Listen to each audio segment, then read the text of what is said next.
If you want to remove a payment method from your Robinhood account, follow these simple steps. This guide will help you navigate the app and manage your payment options effectively. Step 1. Open the Robinhood app.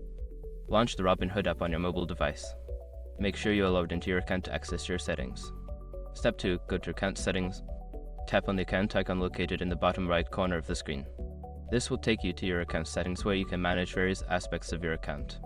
Step 3. Select Payment Methods. In the Account Settings menu, look for the option labeled Payment Methods or Bank Accounts. Tap on it to view the payment methods linked to your account.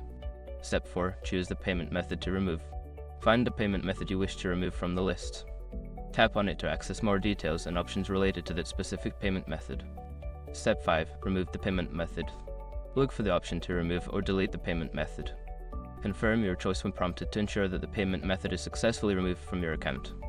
By following these steps, you can easily manage and remove payment methods in your Robinhood account.